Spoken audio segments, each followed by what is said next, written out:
ಏನಂತೀರ, ಯಾವ ಚಿಂತೆನೂ ಇಲ್ಲ, ಯಾವ ಅವಸರನೂ ಇಲ್ಲ, ತನ್ನ ಪಾಡಿಗೆ ತಾನೇನೋ ಜಗತ್ತು ಹೋಗ್ತಾ ಇರುತ್ತೆ, ನಾವು ಅದ್ರ ಜೊತೆ ಯಾವ ಒತ್ತಡವೂ ಇಲ್ಲದೆ ಹೋಗ್ತಾ ಇರ್ತೀವಿ. ಆದರೆ ಬೆಂಗಳೂರು ಹಂಗಲ್ಲ. ಆದರೆ ಈ ಮಾತನ್ನು ಹೇಳ್ತಾ ಇರೋ ಹೊತ್ತಲ್ಲೂ ಕೂಡ ಕಲೆ ಎಂಥ ಒತ್ತಡ ನಿರ್ವಹಣೆ ಮಾಡುವ ಒಂದು ದಾರಿಯನ್ನು ತೋರಿಸುತ್ತೆ ಅಂತ ನನಗೆ ಸದಾಕಾಲ ಅನಿಸಿದೆ. ನಿನ್ನೆನೂ ಕೂಡ ಮೈಸೂರಿಂದ ಅರಿವು ಟೀಮು ಹಸಿರೆ ಒಂದು ನಾಟಕದ ಪ್ರದರ್ಶನಕ್ಕೆ ಅಜೀಂ ಪ್ರೇಮ್ಜಿ ಯೂನಿವರ್ಸಿಟಿ ಇದರಲ್ಲಿ ವಾಡಿಯ ಸಭಾಂಗಣದಲ್ಲಿ ನಾಟಕ ಪ್ರದರ್ಶನಕ್ಕೆ ಮೈಸೂರಿಂದ ಬಂದಂಥ ಹೊತ್ತಲ್ಲೂ ಕೂಡ ನಾನು ಆ ನಾಟಕ ನೋಡಬೇಕು ಅಂತ ಆ ಒತ್ತಡದಲ್ಲೂ ಓಡೋಗಿದ್ದೆ. ನಾನು ಅಂದರೆ ಕಲೆ ಒಂದು ರೀತಿ ನಮ್ಮ ಒಳಗಡೆ ಇರುವಂಥ ಒಂದು ಜೀವಂತಿಕೆಯನ್ನು ಉದ್ದೀಪಿಸುತ್ತೆ, ನಮ್ಮನ್ನು ಜೀವಂತವಾಗಿಡುತ್ತೆ ಅನ್ನೋದು. ಒಬ್ಬ ತಾಯಿ ಮಗಳಿಗೆ ಅಲಂಕಾರ ಮಾಡ್ತಾ ಇದ್ದೆ. ನಾನು ನನಗೆ ಬಂದಾಗ ಎಲ್ಲಿಂದ ಬಂದ್ರಿ ಅಂತ ಕೇಳಿದೆ. ನಾನು ಅವರು ಬೆಂಗಳೂರಿಂದ ಬಂದೆ ಅಂತ ಅಂದರು.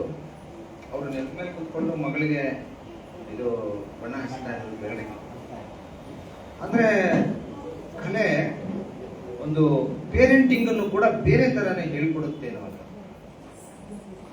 ಅಂದ್ರೆ ಮಕ್ಕಳಲ್ಲಿ ಒಂದು ಕಲೆಗೆ ಪ್ರೋತ್ಸಾಹ ನೀಡೋ ವಿಚಾರದಲ್ಲಿ ಪೋಷಕರು ಬೇರೆ ತರದ ಒಂದು ಒಳ್ಳೆಯ ಪೇರೆಂಟಿಂಗ್ ಅನ್ನು ಪ್ರಾಕ್ಟೀಸ್ ಮಾಡ್ತಾ ಇರ್ತಾರೆ. ಸೊ ಇದೆಲ್ಲ ಸೇರ್ಕೊಂಡೆ ಒಂದು ಲೈಫನ್ನ ಕಲೆ ಶ್ರೀಮಂತಗೊಳಿಸುತ್ತೆ. ನಾವು ಈ ತರದ ಜನಗಳು, ಈ ತರದ ಒಂದು ಸಜ್ಜನರು ಅಂತ ಕರಿಬೇಕನ್ಸುತ್ತೆ. ಅವರ ಒಂದು ಒಡನಾಟ ಅದು ಒಂದು ಕ್ಷಣ ಆಗಿರ್ಬೋದು, 10 ನಿಮಿಷ ಆಗಿರ್ಬೋದು, ಅಥವಾ ಜೀವನ ಪೂರ್ತಿ ಆಗಿರ್ಬೋದು. ಅವೇನೇನೆ ನಮ್ಮನ್ನ ಖುಷಿಯಾಗಿರ್ತವೆ.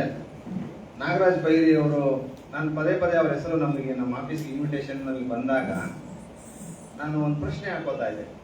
ಅದಕ್ಕೆ ಉತ್ತರನೂ ಸಿಗೋದು ನನಗೆ. ಏನಂದ್ರೆ, ಈ ರಿಯಲ್ ಎಸ್ಟೇಟ್ಗೂ ಕಲೆಗೂ ಸಂಗೀತಕ್ಕೂ ಭಾವಗೀತೆಗೂ ಏನ್ ಸಂಬಂಧ?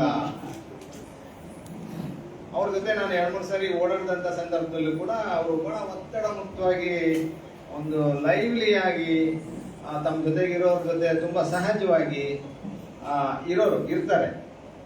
ಅಂದ್ರೆ ಅವರು ಆ ಸಂಗೀತವೇ ಅವರನ್ನ ಹಂಗೆ ಒಂಥರ ನೋಡಿ, ಅವರು ಎಷ್ಟು ಒಂದು ಶ್ರೀಮಂತಿಕೆ ಅನ್ನೋದು, ಕಳೆ ಅನ್ನೋದು ಅದೇ ಕಾರಣ ಅಂತ.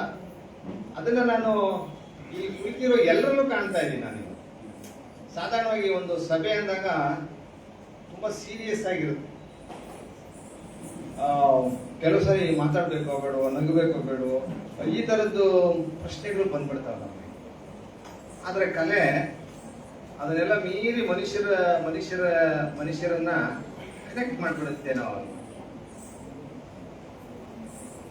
ನಾನು ಒಪ್ಕೊಂಡಿರ್ಲಿಲ್ಲ ಸರ್ ಹೇಳಿದಾಗ, ಈ ಸರ್ ಬೇರೆ ಯಾರೋ ಸೀನಿಯರ್ ಜರ್ನಲಿಸ್ಟ್ ಇದ್ರೆ ನೋಡಿ ಸರ್ ಅಂತ ಹೇಳಿ 2-3 ದಿನ ನಾನು ಅವರಿಗೆ ಬಯೋಡೇಟಾನು ಕೊಡೋದಿಲ್ಲ, ಸತಾಯಿಸ್ಬಿಟ್ಟಿದ್ದೆ.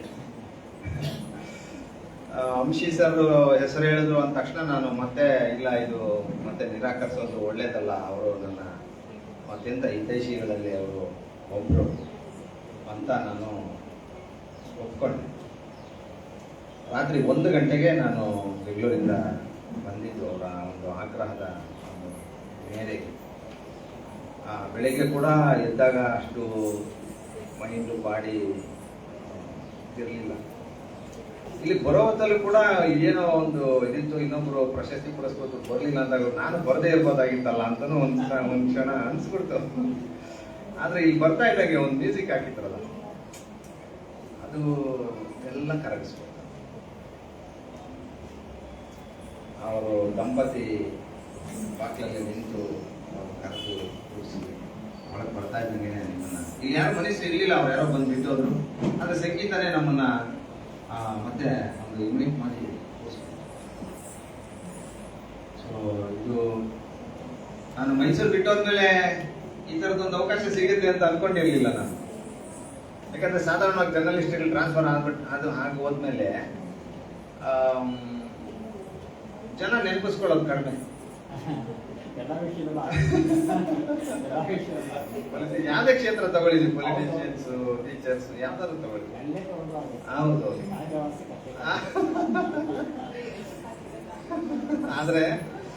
ಆದ್ರೆ ಮೇಡಮ್ ಹೇಳಿದಾಗೆ ನೇತ್ರ ಅವ್ರೆ, ಎಲ್ಲವೂ ಆಗಿರೋದಿಲ್ಲ. ನಾನು ನನ್ನ ಹೆಂಡತಿಗೂ ಕೂಡ ಅದನ್ನೇ ಹೇಳಿದೆ, ನೋಡು ನಾನು ಬೆಂಗಳೂರು ಟ್ರಾನ್ಸ್ಫರ್ ಆಗಿ ಹೋಗಿದ್ದೀನಿ, ಒಬ್ಬ ಅನಾಮಧೇಯನಾಗಿ. ಬೆಂಗಳೂರು ಒಂದು ಸಮುದ್ರ ಥರ, ನೀವೊಂದು ಸಣ್ಣ ಮೀನು ಅಷ್ಟೇ ಅಲ್ಲಿ. ಅಂಥದ್ದೊಂದು ಜಾಗಕ್ಕೆ ಎಲ್ಲೋ ಯಾರೋ ಎತ್ತಾಕ್ಬಿಟ್ಟಿದ್ದಾರೆ, ನನ್ನ ಅಲ್ಲಿ ಒದ್ದಾಡ್ತಾ ಇದ್ದೀನಿ. ಈಗ ಮತ್ತೆ ಮೈಸೂರಲ್ಲಿ ಒಂದು ಸನ್ಮಾನ ಅಂತಂದ್ರೆ ಅದೊಂದು ಬಹಳ ಒಂದು ವಿಶೇಷ ನನಗೆ ವೈಯಕ್ತಿಕವಾಗಿ. ಆದರೆ ಪ್ರೊಫೆಷನಲ್ ಆಗಿ ಬಂದಾಗ ಇದು ಒಂದು ಪ್ರಜಾವಾಣಿಗೆ ಸಿಕ್ಕಿರುವಂಥ ಒಂದು ಸನ್ಮಾನ ಅವಕಾಶ ಅಂತಾನೆ ನಾನು ಪ್ರಜಾವಾಣಿ 77ನೇ ವರ್ಷ ಮುಗಿಸಿ 78ನೇ ವರ್ಷಕ್ಕೆ ಕಾಲಿಟ್ಟಿದೆ. ಸೊ 78 ವರ್ಷದ ಅವಧಿನಲ್ಲಿ ಇಡೀ ಕರ್ನಾಟಕದ ಎಲ್ಲ ಪ್ರಮುಖ ಘಟನಾವಳಿಗಳನ್ನು, ಸಾಹಿತ್ಯ, ಸಂಸ್ಕೃತಿ, ಚಳುವಳಿಗಳು, ಹೋರಾಟ ಏನಾದರೂ ತಗೊಳ್ಳಿ, ಅದನ್ನು ಬಹಳ ಚೆನ್ನಾಗಿ ದಾಖಲೀಕರಣ ಮಾಡಿದೆ. ಮತ್ತು ಸಂಗೀತ, ನೃತ್ಯ, ಇತರ ಪ್ರದರ್ಶಕ ಕಲೆಗಳಿಗೆ ಒಂದು ನಾವು ಕೊಡ್ತಾ ಇರುವಂಥ ಕವರೇಜು ಕೂಡ, ಆ ಕ್ಷೇತ್ರದಲ್ಲಿರುವಂಥ ಸಾಧಕರಿಗೆ ನಾವು ಕೊಡ್ತಾ ಇರುವಂಥ ಉತ್ತೇಜನ ಕೂಡ ಬಹಳ ದೊಡ್ಡದು. ಈ ಒಂದು ಇದರಲ್ಲಿ ಹೇಳೋದಾದ್ರೆ, ನಾವು ನಿಮ್ಮನ್ನ ಉತ್ತೇಜಿಸ್ತಾ ಇದ್ದೀವಿ, ನೀವು ನಮ್ಮನ್ನ ಉತ್ತೇಜಿಸ್ತಾ ಇದ್ದೀರಾ, ನಮ್ಮನ್ನ ಪ್ರೋತ್ಸಾಹಿಸ್ತಾ ಇದ್ದೀರಾ ಅಂತಾನೆ ಹೇಳಬೇಕಾಗುತ್ತೆ. ಈ ಥರದೊಂದು ಕೊಡುಕೊಳ್ಳುವಿಕೆಯ ಒಂದು ಸಹಯಾನದ ಒಂದು ಭಾಗವಾಗಿ ಇದು ಏರ್ಪಟ್ಟಿದೆ ಅಂತ ಅನ್ಸುತ್ತೆ.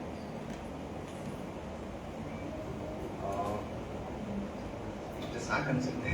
ಕುಮಾರ್ ಅವ್ರ ಬಗ್ಗೆ ಏನೋ ಹೇಳ್ಬೇಕು ಅಂತ ನಾನು ಬಂದಿದ್ದೆ, ಅದೊಂದು ಮಾತು ಹೇಳ್ಬಿಡ್ತೀನಿ, ಯಾಕೆಂದ್ರೆ ಇದು ಇನ್ಕಂಪ್ಲೀಟ್ ಆಗ್ಬಿಡುತ್ತೆ ನನಗೆ. ಅಂದ್ರೆ ಇವತ್ತು ಇಡೀ ಜಗತ್ತು ಒಂದು ಇಂಟರ್ ಡಿಸಿಪ್ಲಿನರಿ ಆಗಿರುವಂತ ಅಧ್ಯಯನ ಮತ್ತು ಲೈಫ್ ಸ್ಟೈಲ್ನ ಅನಿವಾರ್ಯಗೊಳಿಸ್ಬಿಟ್ಟಿದೆ. ಒಬ್ಬ ಡಾಕ್ಟರ್ಗೆ ಇನ್ನೊಬ್ರು ಯಾರೋ ಒಂದು ಕ್ಷೇತ್ರದ ಒಬ್ಬರು ಸಹಯೋಗ ಬೇಕಾಗುತ್ತೆ, ಒಬ್ಬ ವಕೀಲರಿಗೆ ಡಾಟಾ ಸೈನ್ಸ್ ಬೇಕಾಗುತ್ತೆ, ಈ ಥರದ್ದು. ಒಬ್ಬ ಟೀಚರ್ಗೆ AI ನೆರವು ಬೇಕಾಗುತ್ತೆ. ಇಂಥ ಒಂದು ಸಂದರ್ಭದಲ್ಲಿ ಸರ್ BCom LLB ಮಾಡಿಕೊಂಡು, MA ಭರತನಾಟ್ಯ ಹಾಡುಗಾರಿಕೆ ಮಾಡಿಕೊಂಡು, ಸಂಸ್ಕೃತ MA ಮಾಡಿಕೊಂಡು, PhD ಮಾಡಿಕೊಂಡು, ಅಮೇರಿಕಾದಲ್ಲೂ ವಿಸಿಟಿಂಗ್ ಪ್ರೊಫೆಸರ್ ಆಗಿ ಕೆಲಸ ಮಾಡಿ, ಮೈಸೂರು ಯೂನಿವರ್ಸಿಟಿ ಲಲಿತ ಕಲಾ ಕಾಲೇಜಲ್ಲಿ ಮುಖ್ಯಸ್ಥರಾಗಿ ಕೆಲಸ ಮಾಡಿ, ಅವ್ರ ಜೊತೆಗೆ ಒಬ್ರು ಡಾಕ್ಟ್ರು ಪತ್ನಿ ಸೇರಿಕೊಂಡು, ಅಂದ್ರೆ ಕಲೆ ಹೇಗೆಲ್ಲ ಬೆಸೆಯುತ್ತೆ ಬೇರೆ ಬೇರೆ ಶಿಸ್ತುಗಳನ್ನ, ಜ್ಞಾನ ಶಿಸ್ತುಗಳನ್ನ ಅನ್ನೋದಕ್ಕೂ ಕೂಡ ಈ ದಂಪತಿ ಸಾಕ್ಷಿಯಾಗಿ ಒಂದು ನಿದರ್ಶನವಾಗಿ ನಿಂತಿದ್ದಾರೆ. ಅವರಿಗೆ ನಿಮ್ಮೆಲ್ಲರ ಪರವಾಗಿ ಒಂದು